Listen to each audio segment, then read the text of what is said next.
Fala galera, beleza? No passado eu vi o filme do Conclave, acho que é um dos melhores filmes que eu já vi na minha vida. Muito legal, massa pra caramba. E o Ralph Fiennes, que é o ator principal, ele interpreta lá o Don Lawrence, que é o decano, que vai fazer conduzir o conclave.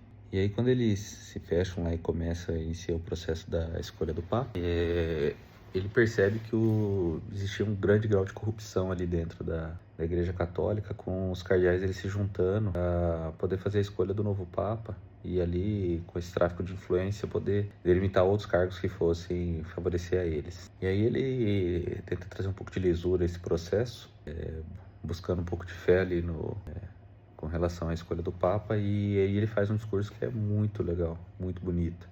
E quando ele junta todos os cardeais ali no salão central, ele fala: irmãos e irmãs, servindo, depois de servir tantos anos a Igreja Católica, existe um pecado que eu aprendi a temer mais. E esse pecado da certeza. Porque a certeza é o fim da união e a certeza é a morte da tolerância. A nossa fé, o próprio Cristo, que é o elemento central, teve dúvida na hora da sua morte. Cristo exclama no âmago do seu sofrimento: Eli, Eli, lama sabachthani.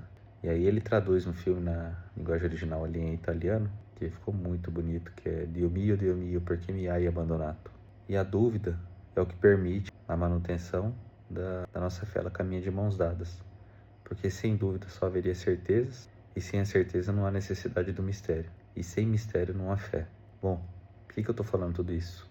Porque o maior inimigo que qualquer pessoa pode encontrar é o próprio ego, e na medicina isso é mortal. Se o médico ele não aprender a andar com a dúvida como um dos principais aliados ao lado dele, ele vai errar muito mais. O paciente ali que a gente viu ontem à noite era um diagnóstico fácil de suspeitar, só que nem por isso ele vai te evitar de errar, porque por mais que ele parecesse que não tinha sinais clínicos plausíveis, né, de pneumonia, porque frequência respiratória normal, escudo pulmonar normal, saturação normal e 5 dias de sintomas gripais, só talvez dor torácica, um pouco de cansaço fosse pouco para dar o diagnóstico. Quando você vai na literatura, a American Thoracic Society, a American Disease Society of America, ela vai falar que pneumonia é diagnóstico clínico e radiológico, né? Então você não tem nenhum sinal ou sintoma ou conjunto de sinais e sintomas que juntos ou eventualmente sozinhos suficientes são capazes de você conseguir descartar ou confirmar a pneumonia com exatidão.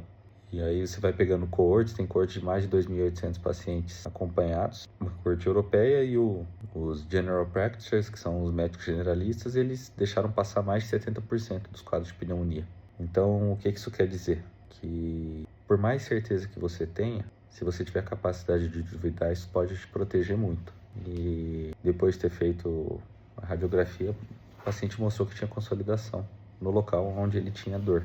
E aí isso mudou completamente a minha pós-diagnóstica e a minha conduta, meu tratamento em relação a ele, porque agora não interessa mais o que eu acho, eu não estou ali para acertar o que eu acredito, eu estou ali para descartar o que pode ser maléfico e potencialmente danoso para o paciente. E aí quando eu tenho uma doença que a letalidade era 50% antes do advento da penicilina, e agora eu acredito que ele possa ter uma pneumonia, eu sou obrigado a fazer uso de antibiótico terapia no paciente, porque por mais que o padrão radiológico ele sugira algum tipo de imagem, também sei na literatura que o padrão radiológico não consegue confirmar com exatidão qual é o agente causador.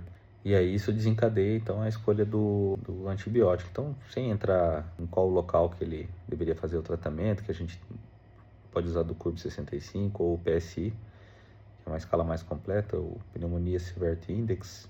O tratamento ambulatorial aí vai ser com pelo menos um beta-lactâmico, que vai pegar bem bactérias típicas, né? Principalmente o Streptococcus pneumoniae, que é o pneumococo, mas pega também Haemophilus influenza e outras bactérias. E aí eu preciso também pegar para bactéria típica, né? Que é o Chlamydia, o Chlamydia pneumonia, a Listeria, a Legionella. Então, esses tipos de bactérias que não tem parede celular, não adianta eu dar um antibiótico de parede celular, que é da carne para cavalo, né? Não vai matar, então precisaria entrar um outro antibiótico. E aí, geralmente, as sociedades elas vão recomendar o uso de um macrolídeo. E o principal deles ali é a azitromicina, que vai ter uma boa perfusão tecidual.